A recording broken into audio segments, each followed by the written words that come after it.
एक बुनियादी बात से निर्मित होती है, और वह बुनियादी बात है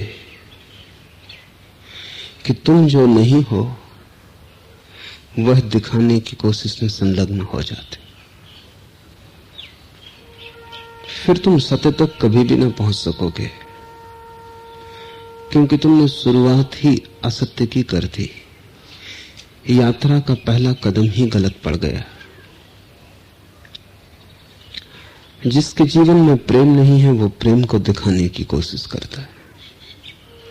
जिसके जीवन में वीरता नहीं है वो वीरता दिखाने की कोशिश करता है। जिसके जीवन में साहस नहीं है वो साहस के मुखौटे ओढ़ लेता है। जो नहीं है उसे तुमने बताने की कोशिश की कि तुम भटके।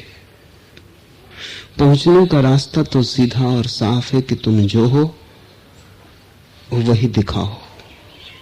वही प्रामाणिक जीवन का लक्षण है। लेकिन क्यों होती है ये बात पैदा? आदमी क्यों दिखाना चाहता है वह जो नहीं है? कुछ गहरे कारण है। समझे, जीवन में प्रेम को पाना तो कठिन बात है, आसान नहीं। दुर्गम है रास्ता, बड़ी पहाड़ों जैसी चढ़ाई है। क्योंकि प्रेम को पाने का अर्थ है अपने को बदलना। प्रेमी होने का अर्थ है अहंकार को तोड़ना, काटना, छांटना। क्योंकि तुम जैसे हो कौन तुम्हें प्रेम कर पाएगा? तुम जैसे हो ऐसी हालत में लोग तुम्हें घृणा कर सके यही संभव है, प्रेम ना कर पाएंगे। इतना कचरा है तुम में, उसे तो जलाना ही होगा। जब तुम निखर कर कुंदन बनोगे तभी तुम्हें कोई प्रेम कर पाएगा। और वो रास्ता बड़ा लंबा है, बड़ा मुश्किल है। सस्ती तरकीब है दूसरी, वो ये है कि तुम फिक्र ही छोड़ो अपने को बदलने की। जो तुम सोचते हो कि तुम्हें होना चाहिए उसे तुम दिखाना शुरू कर दो। झूठा चेहरा ओढ़ लो। जीवन के साथ धोखे का खेल शुरू कर दो। नहीं है प्रेम, फिक्र छोड़ो। तुम सिर्फ प्रेम का अभिनय करो। तुम्हारे जीवन में सुगंध नहीं है, फिक्र छोड़ो। इत्र बाजार में बिकते, उन्हें तुम अपने पे छिड़क लो। मुस्कुराहट नहीं है तुम्हारे भीतर, उठती नहीं प्राणों से, तो भी ओंठों को तो तुम मुस्कुराता हुआ दिखा सकते हो। ओंठों का मुस्कुराना हृदय की मुस्कुराहट के साथ अनिवार्य तो नहीं है। ओंठ सिर्फ मुस्कुरा सकते हैं बिना हृदय से जुड़े हुए, थोड़े से अभ्यास की बात है। ओंठ का मुस्कुराना आसान है, ऊपर ऊपर है, इतने से काम चल जाएगा। दूसरे को धोखा हो जाएगा। और दूसरे को धोखा जैसे ही होता है एक और बड़ा धोखा पैदा होता है, वो खुद को धोखा है। जब तुम दूसरे को देखते हो कि तुम्हारे धोखे में आ गया, और जब बार बार तुम देखते हो कि मुस्कुराहट पर लोग भरोसा कर लेते, अंततः तुम पाओगे कि तुमने भी अपनी मुस्कुराहट पर भरोसा कर लिया। क्योंकि तुम अपने संबंध में दूसरों के द्वारा ही जानते हो। दूसरे लोग कहते हैं कि तुम बड़े प्रसन्न चित्त हो, तो तुम्हें खुद भी भरोसा आ जाता है। तब धोखा मजबूत हो गया। अब तुमने दूसरों को ही नहीं धोखे में डाल दिया, अपने को भी धोखे में डाल दिया। अब आत्मवंचना परिपूर्ण हो गई। अब इसे हिलाना बहुत मुश्किल हो जाएगा, और जो भी हिलाएगा वो तुम्हें शत्रु जैसा मालूम पड़ेगा, क्योंकि वो तुमसे छीने ले रहा है तुम्हारी मुस्कुराहट, वो तुमसे छीने ले रहा है तुम्हारा प्रेम का सद्गुण, तुम्हारी अहिंसा, तुम्हारी दया, तुम्हारी करुणा, तुम्हारा दान। जो व्यक्ति भी तुम्हें चेताएगा कि ये सब धोखा है जो तुम कर रहे हो, वो शत्रु मालूम पड़ेगा। और जो तुम्हारी खुशामद करेगा, और कहेगा कि बिल्कुल ठीक हो, तुम जैसा सद्गुणी आदमी नहीं, वो तुम्हें मित्र मालूम पड़ेगा। इसलिए तो दुनिया में खुशामद इतनी कारगर होती। खुशामद से हर आदमी प्रभावित होता है। अगर तुम कोई ऐसा आदमी कहीं पालो जो खुशामद से प्रभावित न होता, तो समझना कि वो प्रामाणिक आदमी। खुशामद का मतलब है कि तुम जो धोखा अपने को दे रहे हो, हम भी उसमें साथी सहयोगी। तुम 2 इंच धोखा दे रहे हो, हम 4 इंच सहयोगी।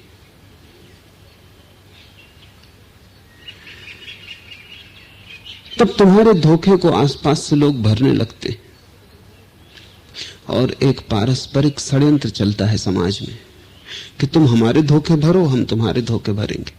तुम हमारी झूठ को संभालो, हम तुम्हारी झूठ को संभालेंगे।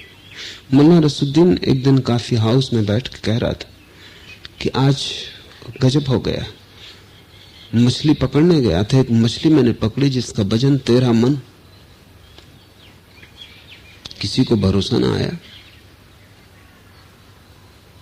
एक दूसरे आदमी ने कहा ये कुछ भी नहीं। मैं भी गया था मछली मारने, मछली तो नहीं पकड़ पाया। बंसी में कोई और चीज उलझ गई, खींचा ऊपर तो देखा एक लालटेन, और लालटेन पे लिखा हुआ है कि महान सिकंदर की लालटेन है यह, बड़ी प्राचीन। और इतना ही नहीं कि सिकंदर की लालटेन मिल गई, भीतर अभी भी ज्योति जल रही थी। नसरुद्दीन ने कहा ऐसा करो भाई, हम अपनी मछली का वजन थोड़ा कम कर लेते, तुम कम से कम ये लालटेन की बत्ती बुझा दो।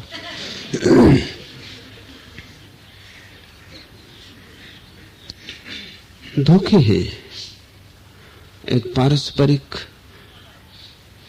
हिसाब है कि कितनी दूर तक धोखे में लोग साथ देंगे।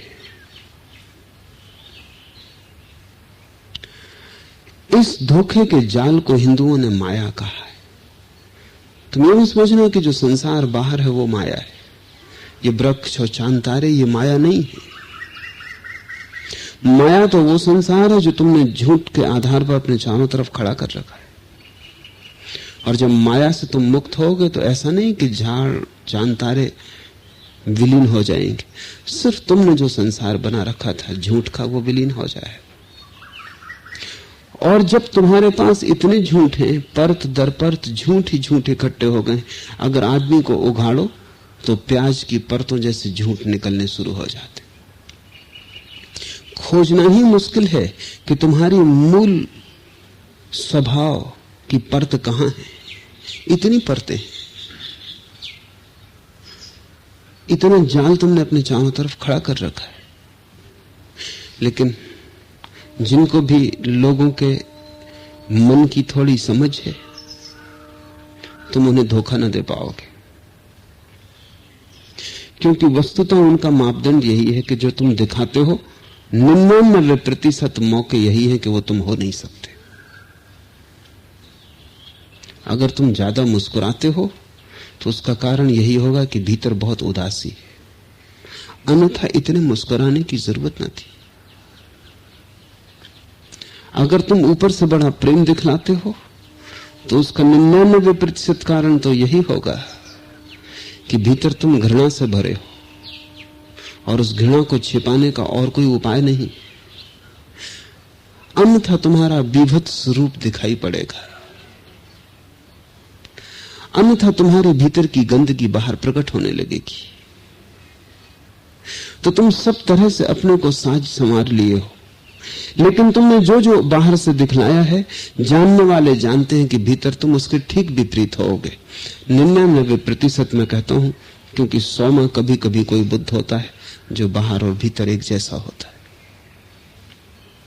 तुम बाहर कुछ, भीतर कुछ, बाहर कुछ भीतर कुछ, इतना ही नहीं, तुम जैसे बाहर ठीक उससे विपरीत भीतर। असल में तुमने बाहर को बनाया ही है भीतर के विपरीत, ताकि तुम धोखा दे सको। ये पहली बात समझ लेनी जरूरी है। इसका अर्थ यह हुआ कि जो आदमी साहस की बहुत बातें करता हो, तुम समझ लेना कि भीतर बयातुर, भय कातर है। नहीं तो साहस की इतनी चर्चा की कोई जरूरत न थी। कॉफी हाउस में एक सैनिक आया हुआ था और वो कह रहा था कि आज बड़ी घमासान लड़ाई हुई और मैंने कम से कम 100 आदमियों के सिर घास पात की तरह काट डाले। नसरुद्दीन बैठा सुनता रहा और उसने कहा, ऐसा एक समय मेरे जीवन में भी आया था, मैं भी युद्ध में गया था। सैनिक को पसंद तो ना आई ये बीच में बात उठा देनी, लेकिन अब जब बात उठी गई थी तो रोकना मुश्किल था। तो उसने कहा कि क्या हुआ उस युद्ध में? नसरुद्दीन ने कहा कि मैं भी अनेक लोगों के पैर काट डाला था घास पात की तरह। सैनिक ने कहा, अच्छा हुआ होता कि तुम सिर काटते, क्योंकि ऐसी हमने कभी कोई बात नहीं सुनी कि युद्ध में गए पैर काटा है। नसरुद्दीन ने कहा, क्या करूं, सिर तो कोई पहले ही काट चुके थे, वो सिर थे ही नहीं वहां, मैं तो गया और घास पात की तरह पैर काट डाले। जहां भी तुम साहस की चर्चा सुनो वहां समझ लेना कि भीतर भयभीत आदमी छिपा है। वो बहादुरी की बात ही इसलिए कर रहा है ताकि कोई पहचान न ले कि मेरी अवस्था क्या है। जिन लोगों को तुम प्रेम की बहुत चर्चा करते सुनो, समझ लेना कि प्रेम के जीवन में वे असफल हुए।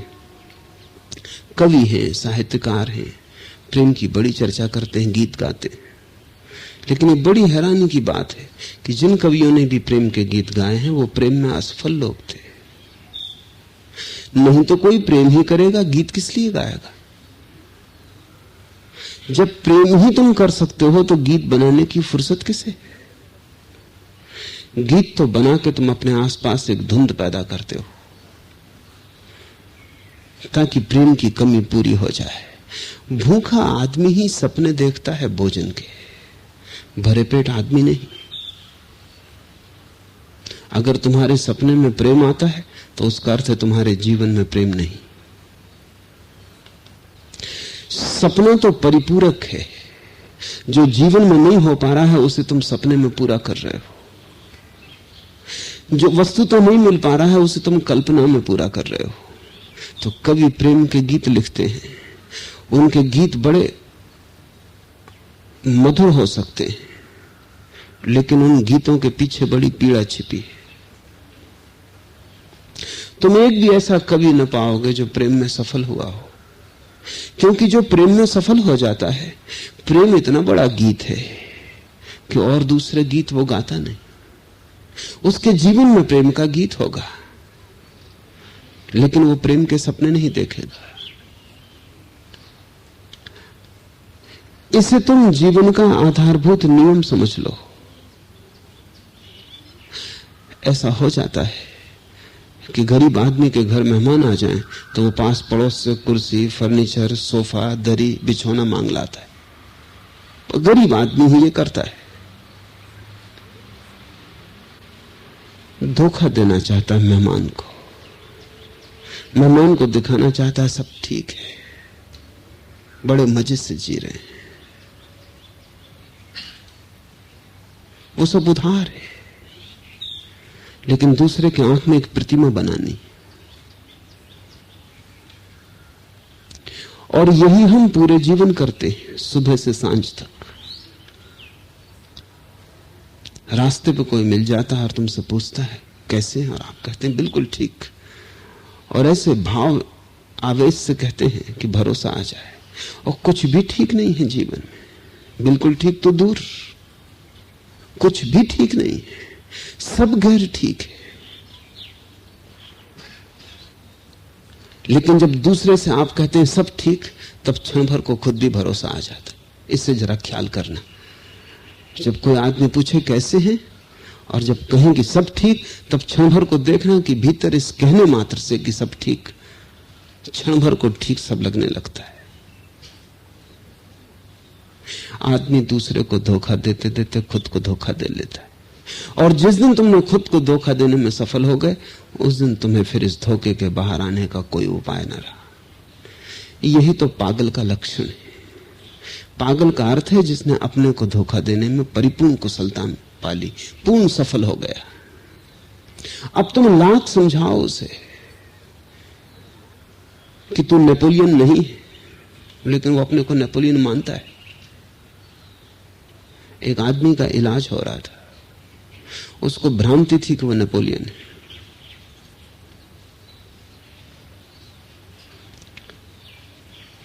इलाज जब पूरा हो गया तो चिकित्सक ने कहा अब तुम ठीक हो गए हो, अब तुम घर जा सकते हो। वो आदमी बड़ी प्रसन्नता से खड़ा हो गया और उसने कहा कि जरा जोसेफाइन को फोन करके तो बता दो, जोसेफाइन नेपोलियन की पत्नी, कि अब मैं ठीक हो गया हूं, वो घर आ रहा हूं। पागल को उसके घेरे के बाहर लाना मुश्किल हो जाता है, और पागल भी बड़ा तर्कयुक्त ढंग से अपनी व्यवस्था करता है। मुल्ला नसरुद्दीन रोज अपने घर के बाहर उठ के मंत्र फूंक के कुछ फेंकता। पड़ोसियों के लोगों ने पूछा कि तुम क्या करते हो तंत्र मंत्र? उसने कहा कि इन मंत्रों के बल से गांव में शेर, जंगली जानवर, सिंह नहीं आ पाते। लोग हंसने लगे। उन्होंने कहा नसरुद्दीन तुम पागल हो, यहां कोई शेर, जंगली जानवर है ही कहां?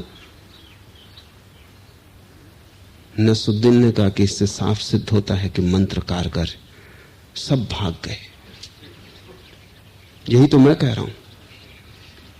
इसलिए तो सिंह और जंगली जानवर यहां नहीं, क्योंकि रोज मैं मंत्र फेंक रहा हूं।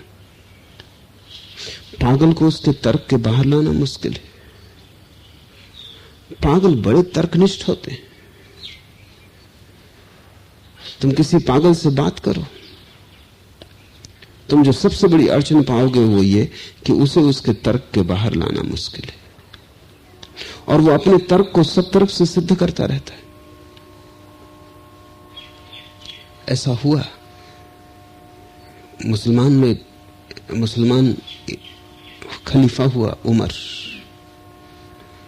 उसने एक आदमी को जेल खाने में डलवा दिया क्योंकि उसने घोषणा की कि मैं ईश्वर का पैगंबर हूं। इस्लाम यह मानता नहीं कि मोहम्मद के बाद कोई पैगंबर हो सकता है। उमर बहुत नाराज हुआ। उसने उस आदमी को बंधवा लिया, जेल में डलवा दिया और कहा 2 दिन बाद मैं आऊंगा। और 2 दिन उसकी बड़ी मरम्मत की गई, पीटा गया, मारा गया, सब तरह सताया गया, भूखा रखा गया, रात सोने नहीं दिया गया कि अपने रास्ते पे आ जाए। 2 दिन बाद उमर जेल खाने गया। वो आदमी खंबे से बंधा था, लहूलुहान था। उमर ने पूछा आप क्या ख्याल है? उसने कहा ख्याल, जब परमात्मा ने मुझे भेजा पैगंबर की तरह तो उसने कहा था पैगंबर हमेशा पीटे जाते हैं, मारे जाते हैं।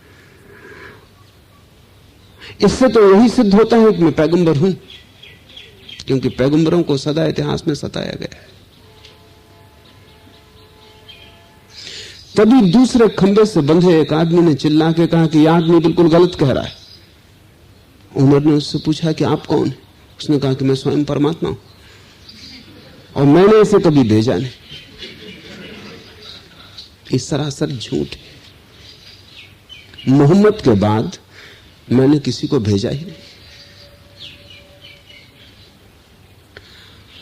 किसी भी पागल को उसके तर्क के बाहर लाना एकदम असंभव है, क्योंकि तुम जो भी उपाय करोगे पागल उस उपाय को ही अपना तर्क बना लेगा।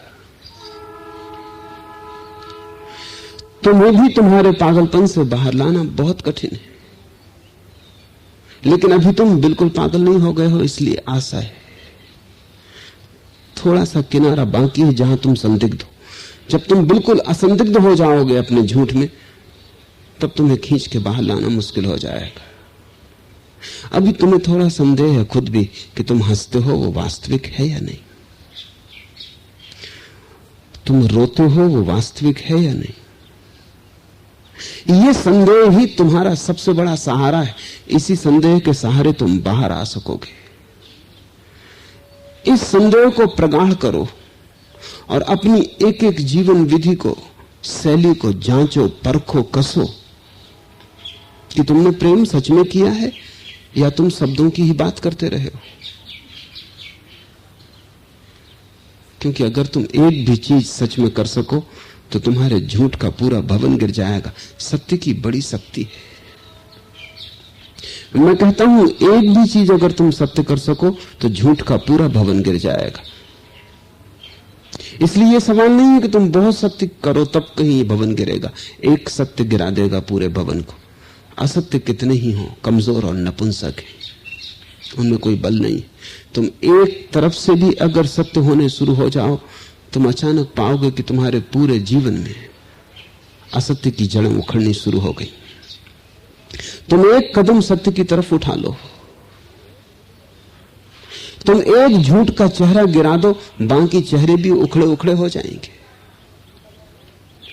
जहां से तुम्हें शुरू करना हो वहां से शुरू करो, लेकिन इसे जरा समझ लेना कि तुम जो जो दिखा रहे हो उससे विपरीत तुम्हारी दशा होगी। पंडित दिखलाता फिरता है कि कितना ज्ञानी है और भीतर गहन अज्ञान है। उसी को छिपाने के लिए तो शास्त्रों का सहारा लिया है, शब्द और सिद्धांतों से ओढ़ लिया है अपने को, राम नाम की चदरिया ओढ़ ली। भीतर गहन अंधकार है, उस अंधकार को छिपाना है कोई जान ना ले, किसी को पता ना चल जाए। लेकिन किसी को पता चले न पता चले ये सवाल नहीं है। वो अंधकार तुम्हारे भीतर है तो तुम उसी अंधकार में जियोगे, उसी में डूबोगे। उस अंधकार को मिटाना जरूरी है। अगर बीमारी है भीतर तो तुम ऊपर ऊपर स्वस्थ होने की धारणा को मत बना लेना, नहीं तो वही धारणा तुम्हारी बीमारी को बढ़ाने का कारण बनेगी। और जो अभी छोटा सा फोड़ा था कल नासूर हो जाएगा, और जो कल नासूर है वो परसों कैंसर हो जाएगा। बीमारी भी बढ़ती है, रुकती नहीं। बीमारी का भी अपना जीवन है। तुम जितना उसे छिपाते हो, घाव को छिपा सकते हो, सुंदर फूल बांध सकते हो घाव के ऊपर, इससे कुछ होगा ना। इससे भीतर की बदबू दूसरों तक भला ना पहुंचे, लेकिन तुम्हारे भीतर बढ़ती जाएगी, घाव ही रह जाएगा आखिर में। और यही होता है कि लोग मरते समय तक पहुंचते पहुंचते पाते हैं सारा जीवन एक पीड़ा, एक घाव हो गया, जिसमें कभी कोई आनंद न जाना और जहां कभी कोई जीवन की पुलक न उठी। जिए जैसे जिए ही नहीं, घसीटते रहे। जीवन नृत्य न था, उत्सव न था।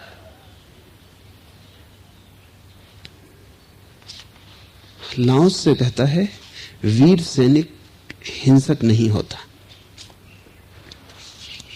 हिंसक आदमी को होना पड़ता है इसलिए ताकि वो दिखला दे दुनिया को कि मैं बहादुर।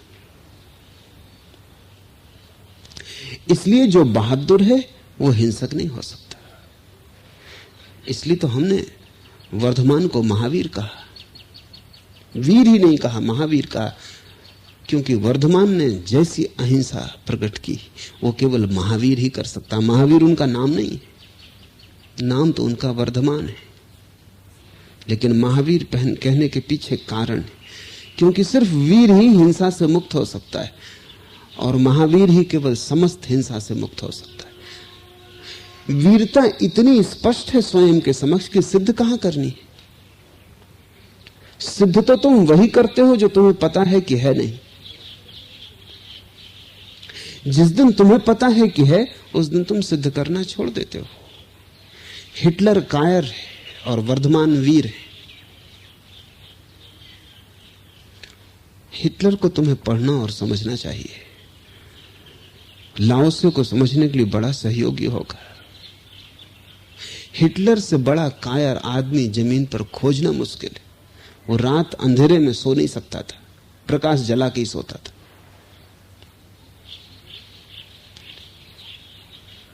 और भयभीत इतना था कि किसी पे कभी भरोसा नहीं कर सकता था।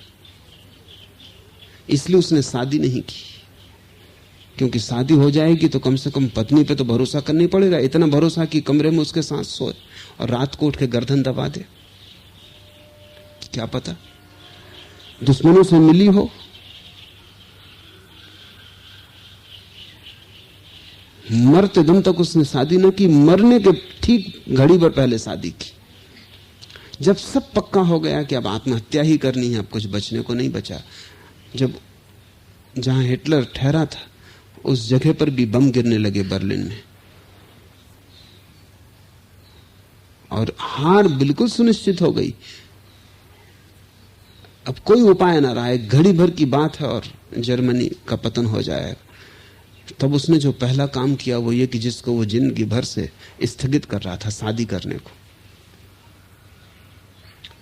उसने एक पुरोहित को बुलवाया जो पहला काम किया और कहा कि पहले मेरी शादी कर दो। पुरोहित भी चकित हुआ कि इस घड़ी में शादी, लेकिन कारण यह था कि हिटलर सदा डरा रहा। क्या भरोसा, एक अनजान अपरिचित स्त्री, और सभी अनजान अपरिचित, किससे परिचय है किसका? अपने से ही परिचय नहीं तो दूसरे से क्या परिचय? पता नहीं स्त्री किसी की जासूस हो, किसी से मिली हो। रात एक साथ सोना खतरनाक, असुरक्षित। अब कोई डर न रहा, उसने शादी करवाई और शादी होने के बाद जो दूसरा काम किया वो आत्मघात। दोनों ने आत्मघात कर लिया। इतना भयभीत आदमी, जरा जरा सी बात से वो मूर्छित हो जाता था। अगर कोई उसके विपरीत कुछ कह दे तो ऐसा कई बार हिटलर के जीवन में घटा कि उसको मिर्गी आ जाती थी। विपरीत बात भी नहीं सुन सकता था, क्योंकि विपरीत का मतलब कि उसे शक आ जाता अपने कि मैं भी कहीं गलत हो सकता हूं।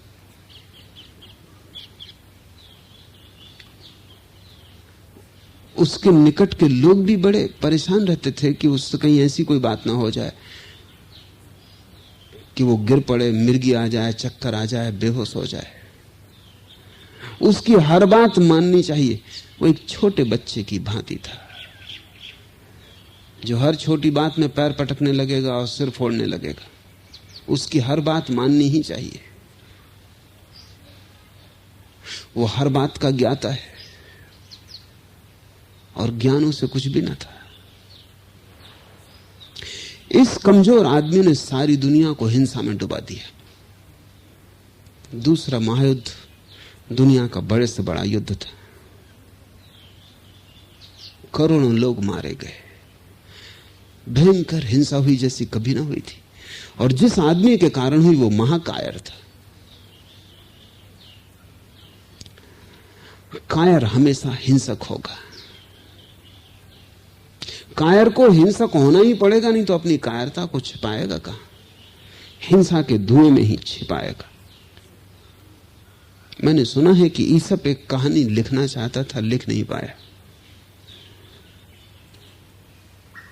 किन्हीं सूत्रों से वो कहानी मुझ तक पहुंच गई, मैं तुमसे कह देता हूं। कहानी है कि गधे की बड़ी आकांक्षा थी कि जंगल के सम्राट सिंह से दोस्ती कर ले। गधों की सदा यही आकांक्षा होती, और किसी तरह गधे ने सिंह को राजी कर लिया, क्योंकि गधे तरकीब जानते हैं स्तुति की, खुशामद की। असल में गधों ने ही तो सिंह को समझा दिया है कि तुम सम्राट हो, अन्यथा इसका कोई प्रमाण है?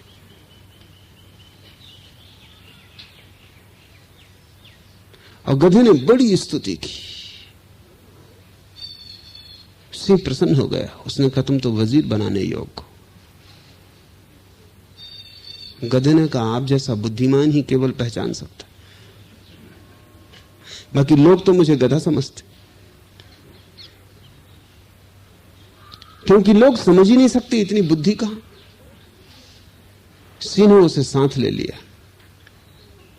और पहले दिन दोनों गए शिकार के लिए, तो गधा अपनी बहादुरी दिखाना चाहता था। दोनों रुके एक मांद के बाहर, जहां कुछ जंगली भेड़ें रहती थी गुफा में। गधा भीतर गया, उसने कहा तुम बाहर बैठो, मैं अभी ऐसा उत्पात मचाऊंगा भीतर जाके कि भेड़ें अपने आप बाहर आ जाएंगी, तुम मार लेना और भोजन कर लेना और मेरे लिए भी बचा लेना। सिंह बाहर बैठा रहा और गधे ने निश्चित ही ऐसा भयंकर उत्पात मचाया, इतनी धूल उड़ाई, इतनी दुलत्तियां झाड़ी कि घबरा गई भेड़ें और बाहर निकलने लगी। सिंह ने खूब भोजन किया, गधे के लिए भी बचाया, और जब गधा आया तो उसने पूछा कि कहो कैसा रहा मेरा कृत्य। सिंह ने कहा कि अगर मुझे पता ना होता कि तू एक गधा मात्र है तो मैं खुद भाग खड़ा होता, इतना उत्पात तूने मचा दिया था। कई बार मैंने अपने को रोका, संभाला, करे गधा ही है, नहीं तो कई बार भागने की हालत आ गई थी।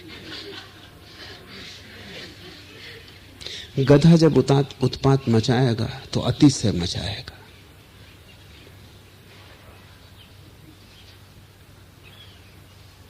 जब भी कायर आदमी बहादुरी दिखाएगा तो अति से दिखाएगा, और दिखाने का उपाय क्या है?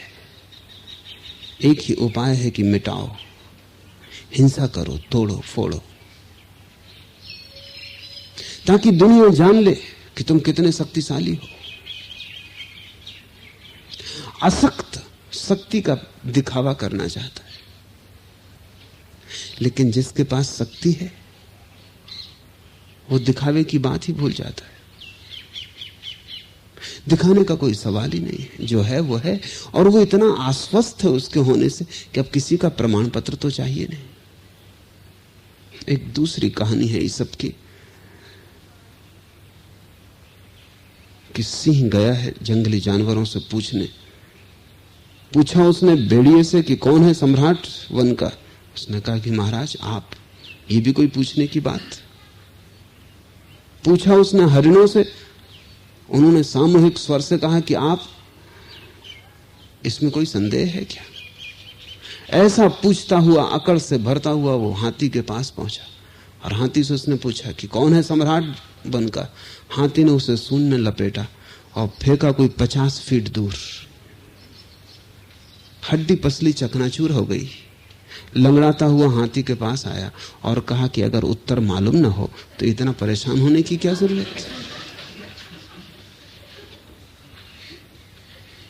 अगर उत्तर पता नहीं तो कह देते कि पता नहीं।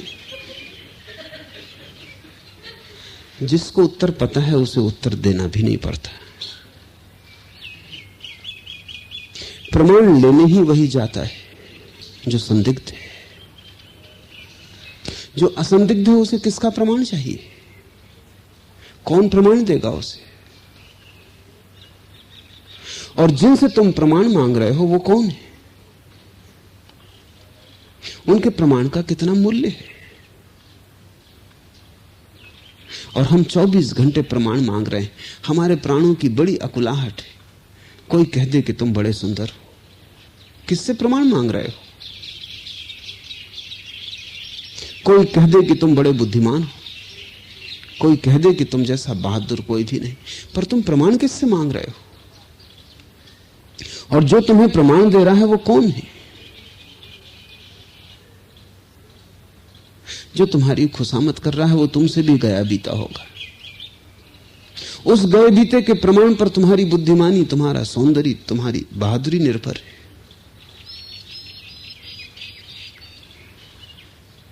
लाओस से कहता है कि जो वीर है, वीर सैनिक हिंसक नहीं होता। एक बड़ी अनूठी इतिहास में घटना घटी है भारत के, और वो घटना यह है कि भारत में जितने बड़े अहिंसक पैदा हुए सब क्षत्रिय घरों में पैदा हुए। एक भी ब्राह्मण घर में अहिंसक पैदा नहीं हुआ।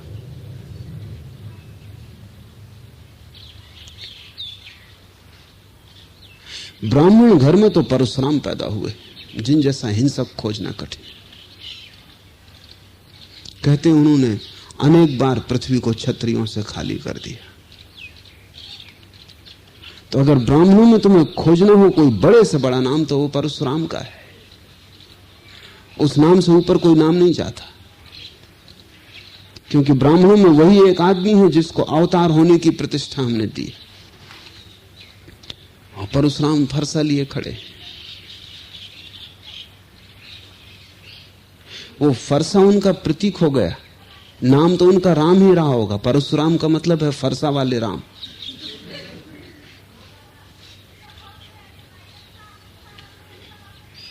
हिंसक बड़े से बड़ा भारत ने पैदा किया परशुराम।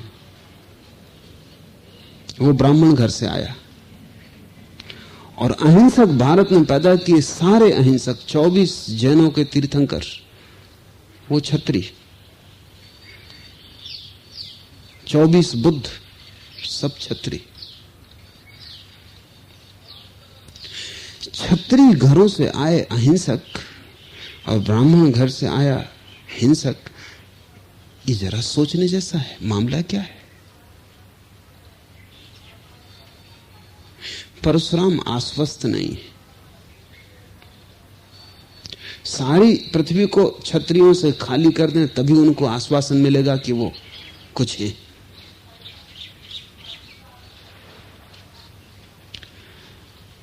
लेकिन महावीर बुद्ध आश्वस्त हैं। उन्हें अपने होने में कोई संदेह नहीं है। वो चींटी को भी बचा के चलते।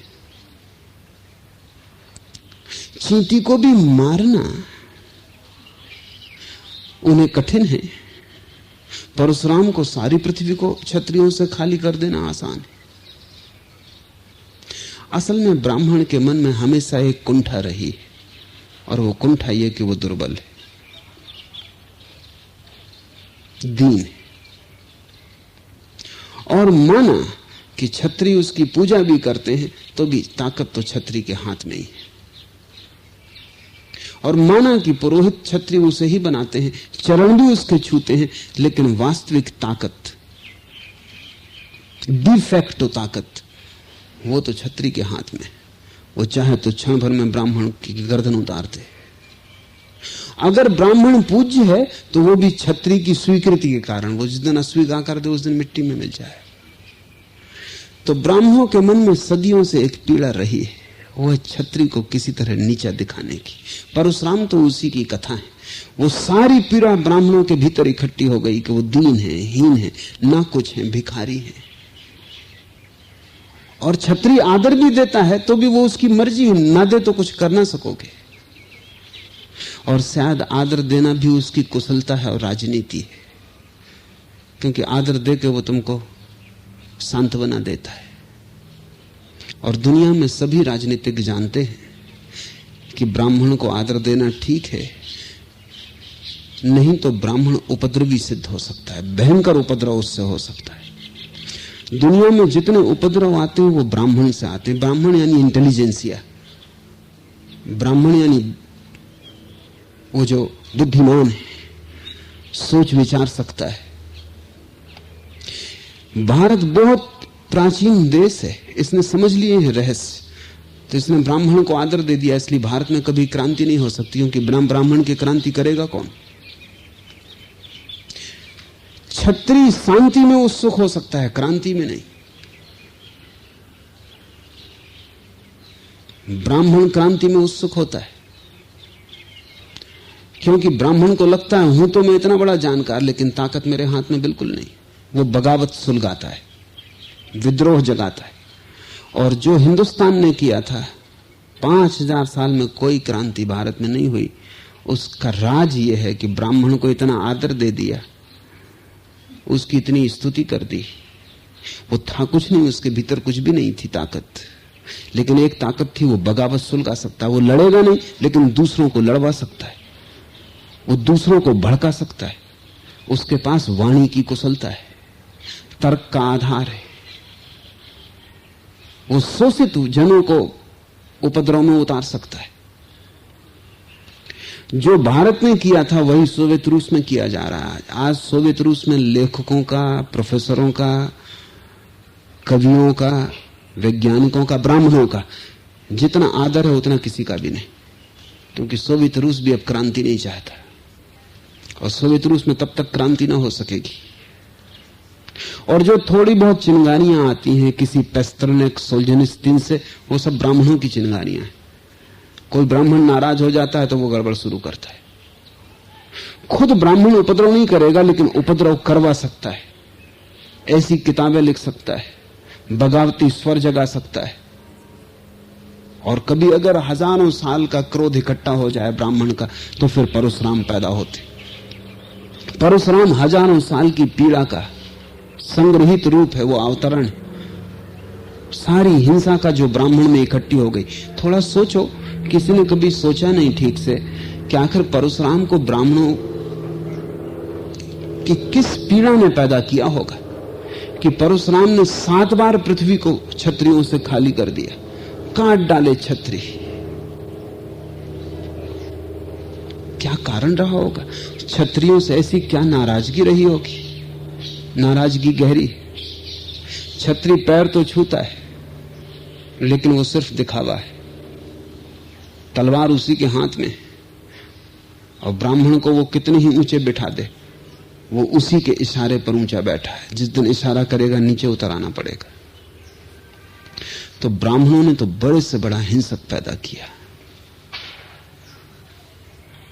और क्षत्रियों ने बड़े से बड़े अहिंसक पैदा किए। 2 धर्म दुनिया में अहिंसक धर्म है, बुद्ध और जैन, दोनों क्षत्रियों से पैदा हुए। असल में जितना आश्वस्त हो व्यक्ति अपने साहस का, उतना ही दिखाने का मोह चला जाता। दिखाना किसको है? और बात इतनी प्रगाढ़ है कि दिख ही जाएगी। दिखाने के लिए प्रयास क्या करना है? तुम्हारे भीतर जो भी होता है वस्तुतः तुम उसे दिखाना नहीं चाहते। जो नहीं होता वही तुम दिखाना चाहते हो, क्योंकि तुम्हें पता है अगर तुमने न दिखाया तो किसी को दिखाई पड़ेगा कैसे? है तो है ही नहीं। सुंदर स्त्री आभूषणों से मुक्त हो जाती है, कुरूप स्त्री कभी भी आभूषणों से मुक्त नहीं हो सकती। सुंदर स्त्री सरल हो जाती है, कुरूप स्त्री कभी भी नहीं हो सकती, क्योंकि उसे पता है आभूषण हट जाएं, बहुमूल्य वस्त्र हट जाएं, सोना चांदी हट जाए तो उसकी कुरूपता ही प्रकट होगी, वही शेष रह जाएगी, और तो वहां कुछ बचेगा ना। सुंदर स्त्री को आभूषण शोभा देते ही नहीं, वो थोड़ी सी खटक पैदा करते हैं उसके सौंदर्य में। क्योंकि कोई सोना कैसे जीवंत सौंदर्य से महत्वपूर्ण हो सकता है? हीरे जवाहरातों में होगी चमक, लेकिन जीवंत सुंदर आंखों से उनका क्या तुलना की जा सकती? जैसे ही कोई स्त्री सुंदर होती है, आभूषण वस्त्र का दिखावा कम हो जाता है, तब एग्जीबिशन की वृत्ति कम हो जाती है। असल में सुंदर स्त्री का लक्षण ही यही है कि जिसमें प्रदर्शन की कामना ना हो। जब तक प्रदर्शन की कामना है तब तक उसे खुद ही पता है कि कहीं कुछ असुंदर है जिसे ढांकना है, छिपाना है, प्रकट करना है। स्त्रियां घंटों व्यतीत करती हैं दर्पण के सामने। क्या करती हैं दर्पण के सामने घंटों? कुरूपता को छिपाने की चेष्टा चलती, सुंदर को दिखाने की चेष्टा चलती। ठीक यही जीवन के सभी संबंधों में सही है। अज्ञानी अपने ज्ञान को दिखाना चाहता है, वो मौके की तलाश में रहता है कि जहां कहीं मौका मिले जल्दी अपना ज्ञान बता दे। ज्ञानी को कुछ अवसर की तलाश नहीं होती, न बताने की कोई आकांक्षा होती। जब स्थिति हो कि उसके ज्ञान की कोई जरूरत पड़ जाए, जब कोई प्यास से मर रहा हो और उसको जल की जरूरत हो, तब वो दे देगा, लेकिन प्रदर्शन का मोह चला जाएगा। अज्ञानी इकट्ठी करता है उपाधियां कि वो एमए है कि पीएचडी है कि डीलिट है कि कितनी ऑनरेरी डिग्रियां उसने ले रखी हैं। अगर तुम अज्ञानी के घर में जाओ तो वो सर्टिफिकेट दीवार पे लगा रखता है। वो प्रदर्शन कर रहा है कि मैं जानता हूं, लेकिन ये प्रदर्शन ही बताता है कि भीतर उसे भी पता है कि कुछ जानता नहीं। परीक्षाएं उत्तीर्ण कर ली, प्रमाण पत्र इकट्ठे कर लिए, लेकिन जानने का ना तो परीक्षाओं से संबंध है ना प्रमाण पत्रों से। जानना तो जीवन के अनुभव से संबंधित है। जानना तो जी के घटित होता है। परीक्षाओं से उपलब्ध नहीं होता। परीक्षाओं से तो इतना ही पता चलता है कि तुम्हारे पास अच्छी यांत्रिक स्मृति है, तुम वही काम कर सकते हो जो कंप्यूटर कर सकता है, लेकिन इससे बुद्धिमत्ता का कोई पता नहीं चलता। बुद्धिमत्ता बड़ी और बात है, कॉलेजों, स्कूलों, विश्वविद्यालयों में नहीं मिलती। उसका तो एक ही विश्वविद्यालय है, ये पूरा अस्तित्व। यही जी के, उठ के, गिर के, तकलीफ से, पीड़ा से, निखार से, जल के आदमी धीरे धीरे निखरता है, परिष्कृत होता है। वीर सैनिक हिंसक नहीं होता, हो नहीं सकता। अच्छा लड़ाका क्रोध नहीं करता, क्योंकि क्रोध कमजोरी का लक्षण।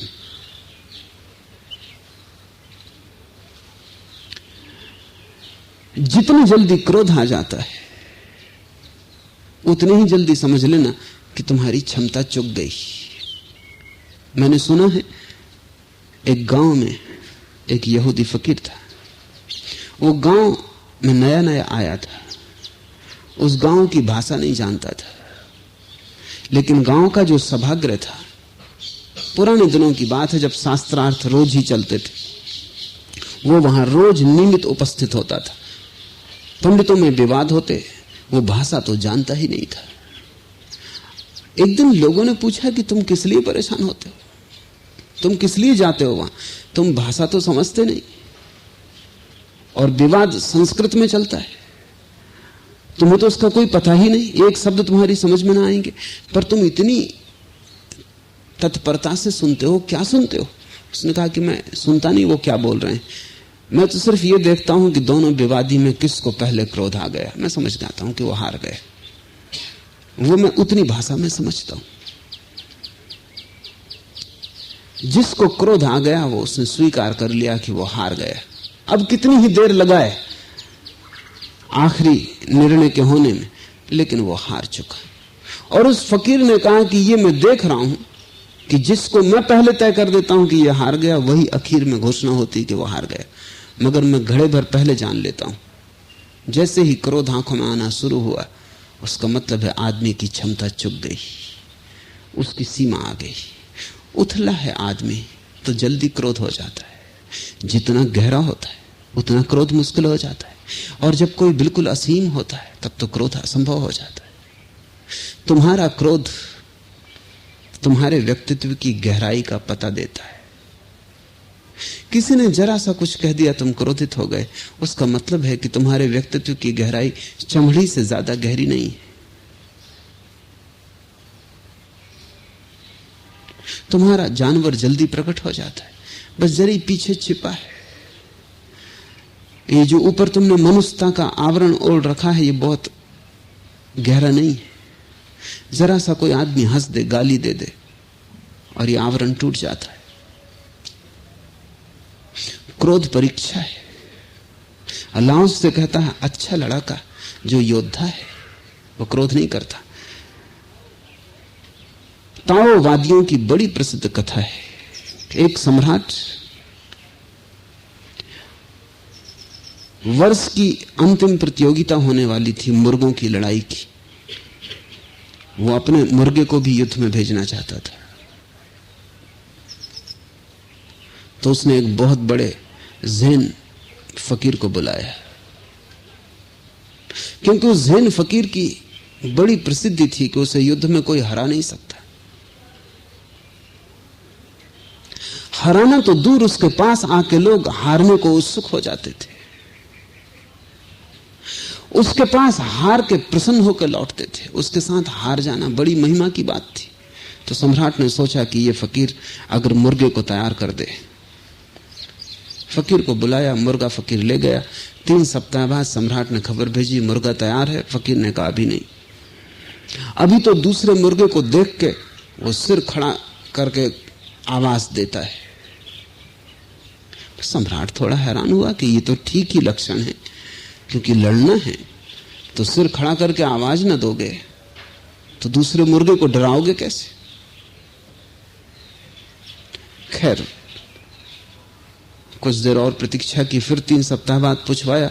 फकीर ने कहा अभी भी नहीं। अब पुरानी आदत तो जा चुकी है, लेकिन दूसरा मुर्गा आता है तो तन जाता है, तनाव भर जाता है। और 3 सप्ताह बीत गए, फिर पूछवाया। फकीर ने कहा कि अब थोड़ा थोड़ा तैयार हो रहा है, लेकिन अभी थोड़ी देर है। अब दूसरा मुर्गा कमरे के भीतर आए तो खड़ा तो रहता है, लेकिन भीतर व्यथित हो जाता है, भीतर एक तनाव की रेखा खिंच जाती। और 3 सप्ताह बाद फकीर ने कहा अब मुर्गा बिल्कुल तैयार है। अब वो ऐसे खड़ा रहता है जैसे न कोई आया न कोई गया, और अब कोई फिक्र नहीं।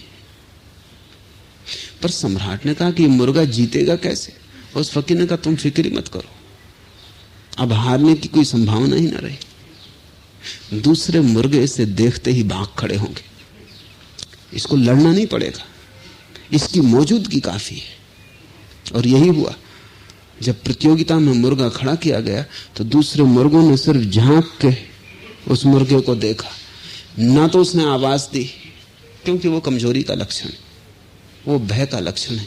भय को छिपाने के लिए वो जोर से कुकड़ू बोलता है, वो डरवाना चाहता है आवाज से, लेकिन खुद डरा हुआ है।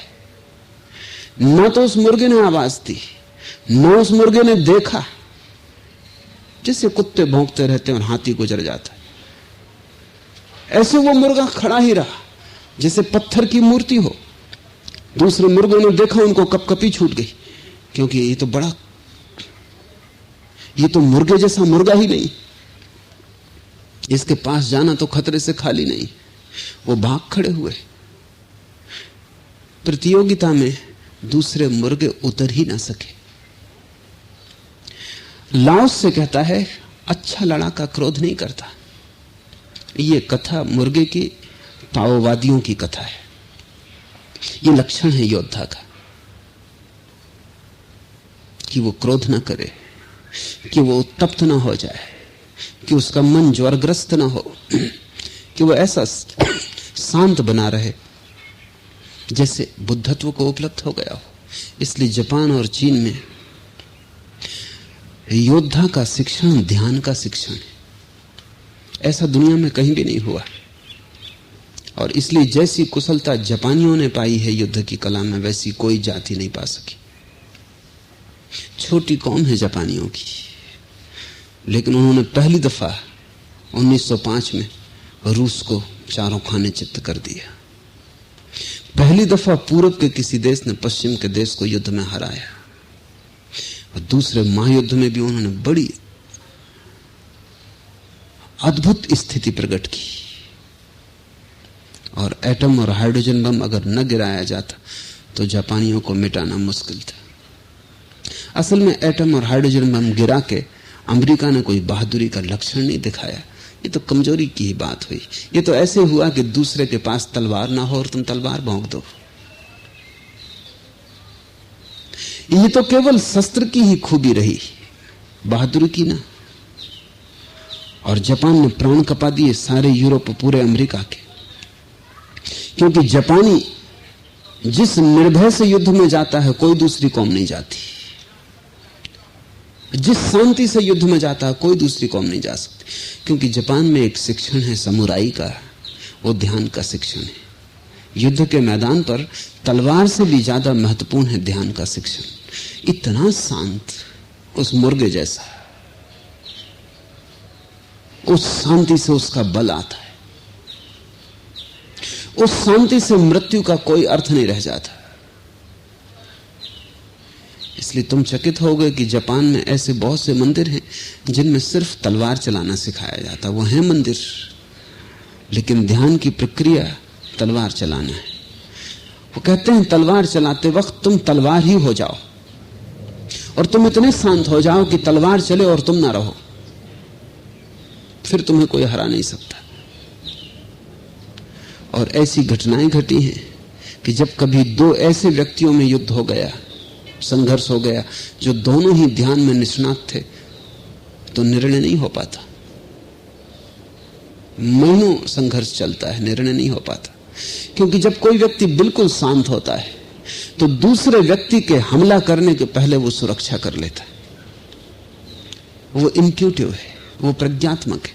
जब ध्यान गहरा हो जाता है तो दूसरा व्यक्ति तलवार से कहां हमला करने वाला है अभी उसने किया नहीं, अभी सिर्फ सोचा है, पर उसके विचार की प्रतिछवि आ जाती और इसके पहले कि वो हमला करे ढाल जगह पर तैयार होती। हमले के पहले बचाव हो जाता है और तब बड़ा मुश्किल हो जाता है अगर दोनों ही व्यक्ति एक दूसरे के विचार पढ़ने में कुशल हों तो हार असंभव है। एक ज़ैन फकीर के पास जो तलवार चलाना सिखाता था एक युवक आया और उस युवक ने कहा कि मुझे भी स्वीकार कर लें शिष्य की भांति। उस फकीर ने कहा लेकिन तुम तो पूर्ण निष्णात मालूम होते हो, तुम्हें शिक्षण की कोई जरूरत नहीं, तुम क्या मुझसे मजाक करने आए हो या मेरी परीक्षा लेने? क्योंकि मैं देख पा रहा हूं कि तुम तो पूरे कुशल हो, तुम उतने ही कुशल हो जितना मैं। उस युवक ने कहा आप ये क्या कह रहे हैं, मैंने कभी तलवार हाथ में नहीं उठाई, कोई शिक्षण नहीं लिया। नहीं, आपको कुछ भ्रांति हो गई। पर उस गुरु ने कहा अगर मुझे भ्रांति हो जाए तो मैं गुरु नहीं, तुम मुझे धोखा देने की कोशिश मत करो, तुम मुझे सच सच कहो। उस युवक ने कहा लेकिन मैं सच ही कह रहा हूं। तो गुरु ने कहा तुमने फिर कुछ और तो नहीं सीखा है? उसने कहा कि मैं सिर्फ, जापान में टी सेरेमनी होती, चाय को पीने को उन्होंने एक धार्मिक उत्सव बना रखा है, तो उसने कहा कि मैं तो सिर्फ चाय पिलाने की कला में निष्णात हूं। तो उस फकीर ने कहा बात साफ हो गई, कला कोई भी हो बात तो एक ही है,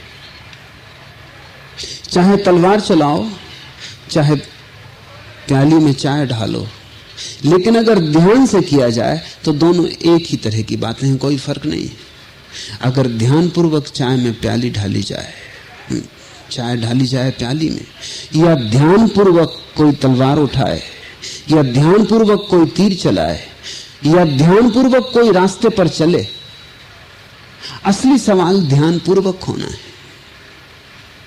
और जब कोई ध्यानपूर्वक जीता है तो उसके जीवन से क्रोध विलीन हो जाता है। क्रोध इसीलिए है कि तुम्हें ध्यान का कोई पता नहीं, क्रोध इसीलिए है कि तुम्हें अपनी गहराई का कोई पता नहीं, तुम अपने घर के बाहर बाहर जी रहे हो, इसलिए उथले हो। उथलेपन में क्रोध है।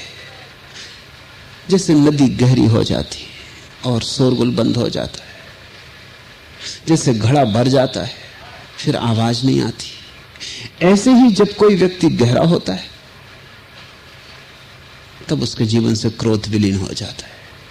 और योद्धा को तो गहरा होना ही चाहिए।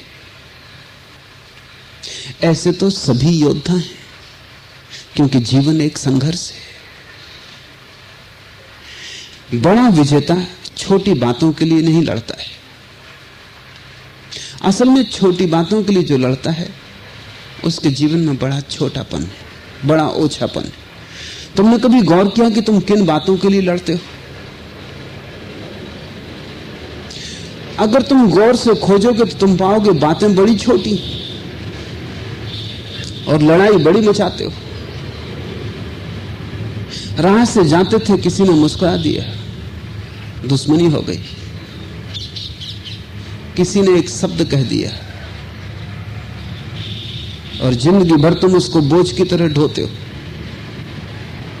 तुम लड़ते किन बातों पर? बहुत छोटी बातें। विचार करोगे तो हंसोगे अपने ऊपर कि ये भी कुछ लड़ने योग्य था। और एक बात स्मरण रखना, अगर छोटी बातों के लिए लड़े तो छोटे रह जाओगे। एक बड़ी प्रसिद्ध कहावत है अरब में कि आदमी अपने दुश्मन से पहचाना जाता है। अगर तुमने छोटे दुश्मन चुने तो तुम आदमी छोटे हो, अगर तुमने बड़े दुश्मन चुने तो तुम आदमी बड़े हो। तुम किन चीजों से लड़ते हो, उनसे ही तो तुम्हारा व्यक्तित्व निर्मित होगा। अगर तुम बड़ी चीजों के लिए लड़ते हो तुम अचानक बड़े हो जाओगे, और जब ये बात तुम्हें समझ में आ जाएगी तो तुम लड़ोगे ही नहीं, क्योंकि इतनी कोई भी बड़ी चीज नहीं है। कि जिससे लड़के तुम विराट हो सको। सभी चीजें छोटी हैं, कोई छोटी कोई बड़ी, लेकिन अंततः सभी चीजें छोटी हैं। इसलिए जिसको विराट के साथ एक होना है वो असंघर्ष का सद्गुण सीख लेता है। वो लड़ता ही नहीं, वो लड़ने योग्य ही नहीं पाता। जीसस के वचन है, कोई मारे एक गाल पर चांटा दूसरा कर देना। इनका राज क्या है? इनका राज यह है कि बात लड़ने योग्य है ही नहीं। चांटा ही मार रहा है, गाल पर ही मार रहा है, बिगाड़ क्या लेगा? लेकिन इससे अगर तुम लड़ने लगे तो लड़ाई के द्वारा तुम इसी की स्थिति में आ जाओगे जहां ये खड़ा है। आखिर तुम भी क्या करोगे? दुश्मन जिसको तुमने चुना वो तुम्हें बदल देगा अपने ही ढंग में। मित्र इतना नहीं बदलते जितना दुश्मन बदल देते।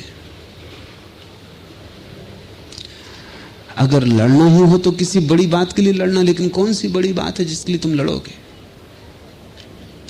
खोजने निकलोगे तो पाओगे ही नहीं कि कोई भी बड़ी बात। किसी आदमी ने गाल पे एक चांटा मार दिया, हवा का एक झोंका समझ लेना। लड़ने की क्या बात है?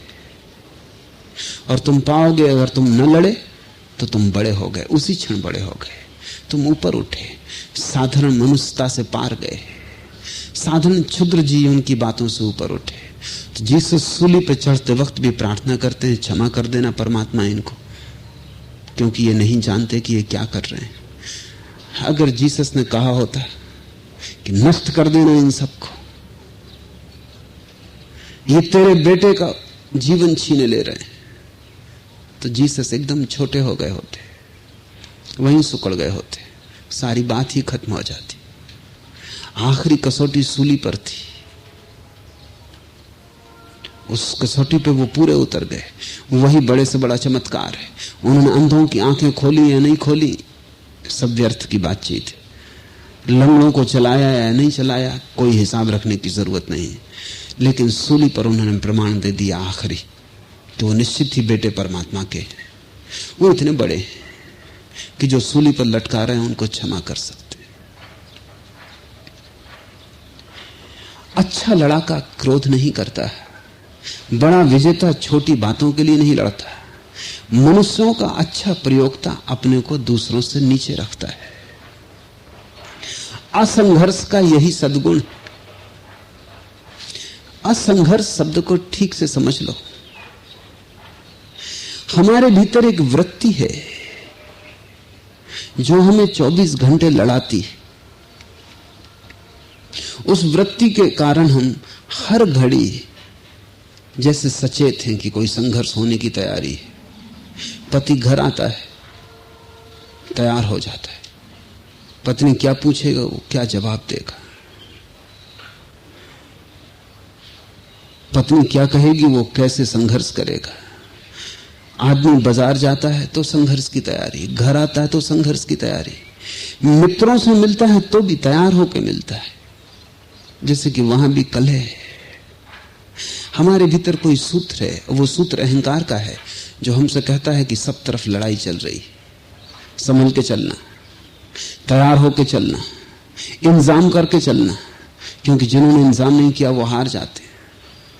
और इसलिए तो तुम्हारे जीवन में इतना तनाव है, तुम शांत नहीं हो सकते, क्योंकि संघर्ष जिसकी वृत्ति है वो शांत कैसे होगा। असंघर्ष को जो अपनी वृत्ति बना ले, जीवन की शैली बना ले कि कोई लड़ाई नहीं हो रही, कोई दुश्मन नहीं है, सारा संसार मित्र है, ये सारा अस्तित्व परिवार है, यहां कोई तुम्हें मिटाने को उत्सुक नहीं है। जिसके मन में ऐसा भाव आ जाए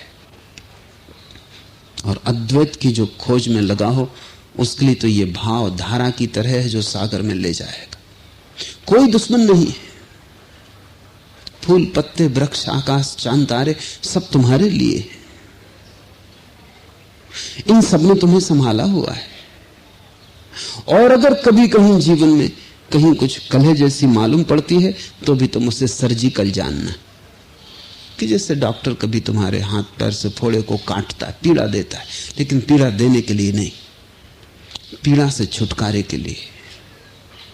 अगर जीवन में कहीं तुम्हें चोट पड़ती है, वो चोट भी तुम्हारे हित के लिए है, कल्याण के लिए है। बाजीद एक रास्ते से गुजर रहा था, पत्थर से चोट लग गई, पैर लहूलुहान हो गया। वहीं बैठ के उसने परमात्मा से प्रार्थना की कि धन्यवाद।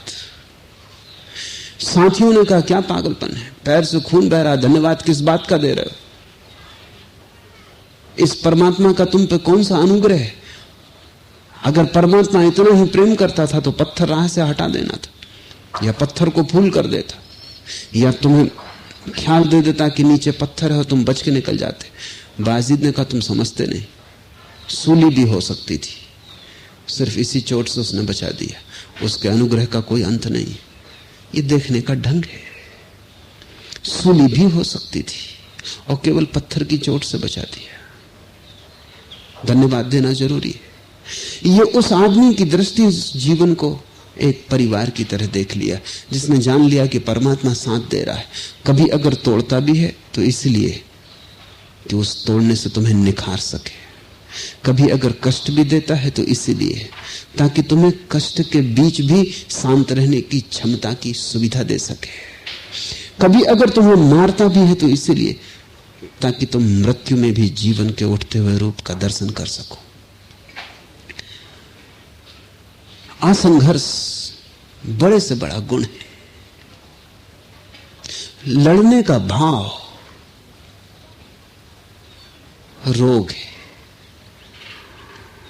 असंघर्ष किसी से कोई वैमनस्य नहीं। महावीर का बड़ा प्रसिद्ध वचन है, वैरम मज्ज न केणई, किसी से मेरी कोई शत्रुता नहीं, सभी से मेरी मित्रता है। किसी ने महावीर के कान में खीले ठोंक दिए थे और महावीर बिल्कुल निर्दोष थे। महावीर खड़े थे मौन, वो 12 वर्ष मौन रहे ताकि मन बिल्कुल शांत हो जाए, शब्द का उपयोग न किया। नग्न खड़े थे एक जंगल में, एक चरवाहा अपनी गायों को चरा रहा था। उसने महावीर से कहा कि रे सुन, खड़ा है कोई नंगा आदमी, जरा मेरी गाय देखते रहना, मैं जरा काम से गांव जा रहा हूं। अब महावीर बोलते तो थे नहीं, इसलिए कह ना सके कि नहीं भाई मैं ना देख सकूंगा, मैं अपने काम में लगा हूं, आंखें बंद है। बोलते नहीं थे, चुप ही खड़े रहे। बोलते नहीं थे, इशारा भी नहीं करते थे, क्योंकि इशारा भी बोलना है, उसमें कोई सार नहीं, फिर मौन रहने का कोई अर्थ नहीं। वो वैसे ही खड़े रहे।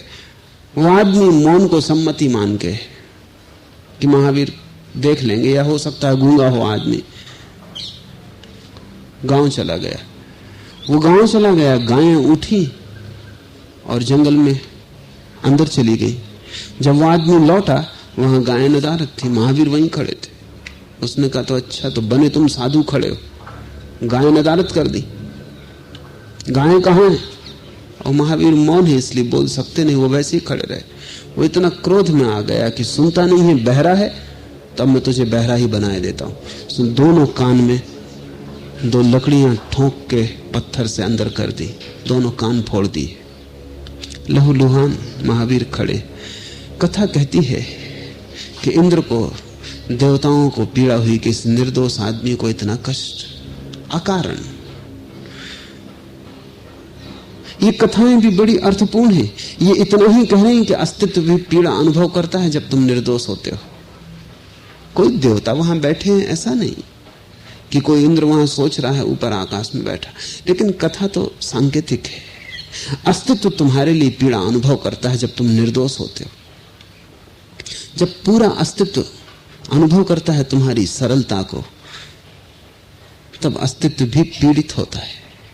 इंद्र ने आके महावीर को कहा कि आप इतनी आज्ञा दें कि मैं आपकी रक्षा के लिए साथ साथ रहूं, क्योंकि आप हैं मौन, और इस तरह की दुर्घटनाएं बड़ी पीड़ादायी हैं।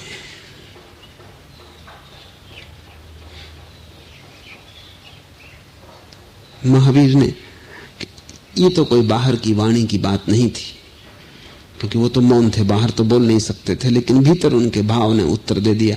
इंद्र तो भाव को समझेगा, उत्तर दे दिया कि नहीं, इसके द्वारा भी बहुत कुछ मिला है। इस पीड़ा से भी बहुत कुछ पाया है, क्योंकि पीड़ा बाहर बाहर रही और भीतर का आनंद अखंडित रहा। ये बड़ी अच्छी परीक्षा रही। धन्यवाद है उस चरवाहे का, उसने एक अवसर दिया पीड़ा के ऊपर उठने का। तो ये अकारण नहीं है, इसलिए रक्षा की कोई जरूरत नहीं। असंघर्ष का अर्थ है कि शत्रुता नहीं है, ये अस्तित्व घर है, हम यहां कोई अजनबी नहीं है। और अस्तित्व हमारी सार संभाल रख रहा है, इसलिए लड़ना किसी से भी नहीं है। और जो आ भी जाए लड़ने, वो भी छिपा हुआ मित्र ही है, शत्रु के भीतर छिपा हुआ मित्र है। जीसस ने कहा है, रेसिस्ट नॉट इविल, बुराई से भी संघर्ष मत करो, क्योंकि जिससे तुम संघर्ष करोगे उसी जैसे हो जाओगे। संघर्ष ही मत करो, असंघर्ष सूत्र हो जाए।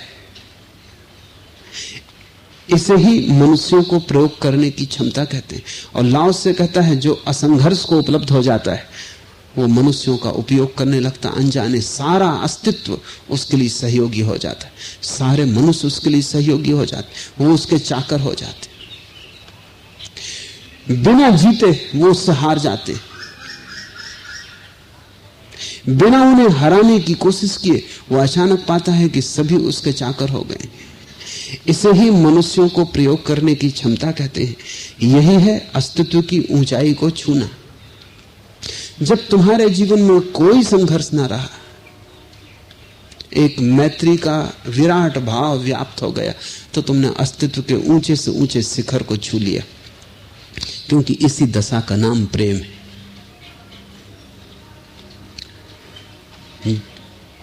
अस्तित्व का ये ऊंचे से ऊंचा शिखर, यही है स्वर्ग का सखा, और इसी के आसपास स्वर्ग बसा है।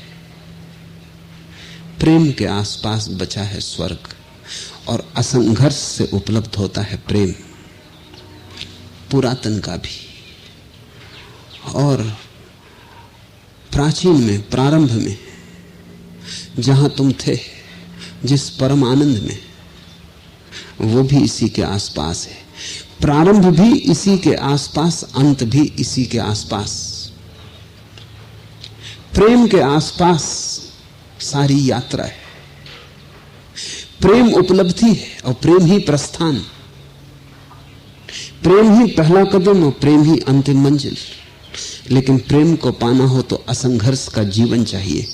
महावीर इस जीवन को अहिंसा का जीवन कहते हैं, बुद्ध करुणा का जीवन कहते हैं, जीसस प्रेम का जीवन कहते हैं, मोहम्मद प्रार्थना का जीवन कहते हैं। पर बात वही है, सार प्रेम है। और प्रेम तभी उदय होगा, तभी फूटेगा बीज प्रेम का, जब तुम असंघर्ष की भूमि को निर्मित कर पाओगे। अन्यथा प्रेम का बीज न फूटेगा। लड़ने की वृत्ति से भरे तुम कैसे प्रेम कर पाओगे? लड़ने को आतुर, तो प्रेम भी घृणा हो जाएगा।